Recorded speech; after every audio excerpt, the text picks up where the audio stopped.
Sa number 5, tatlo ka mga rugby boys sa may downtown sa may Bacolod City ang ginpang rescue. Ginaligar sa tagreklamo nga ang among mga kabataan nagapakalimos nga may bit-bit nga kutsilyo. Yaring report. Ini ang video nga kuha sa isa ka minor de edad samtang nagakaon sa sulod sa isa ka fast food chain sa tabok sa Bacolod City Public Plaza. Ang ilo isang bata ang nag-upload sa video sa social media nga nagsiling nga antes magsulod sa kalanaan nakita asang iya nga bata nga nagasimot sang solvent ang kabataan.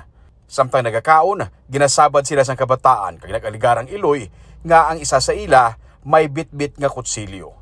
Sa kakulba, ginsugat sang amay ang iya bata pati ng mga kaupdanan sini kag ginpangdulong pauli. Nakalapot sa igtalupangod ni Bacolod City Mayor Greg Gasataya ang video. Iya galingon niya gintagaan sang instructions ang PNP kag DSSD nga pangitaon ang kabataan para hindi magsigitiner sa sininga area sa plaza. Kasi puro mga minors. Yes. We have to follow the procedure. So ang DSSD is on top of these things kung ano ang dapat nga himuon kasi may lay kita nga pag-sundo. Basta lang yung himo sa tikang without the supervision kag implementation sa DSSD. Kaina, na-rescue yung tatlo ka mga bata nga lalaki.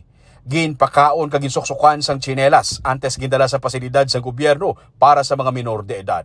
Luyag sang alkalde nga manginsigi-sigi na ini kag hindi lang isa ka bes nga matabo.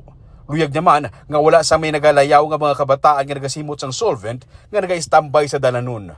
But ang ato nga commitment the part of the city kasi we know nga damo concerns ang mga ginikanan na panundulo about this.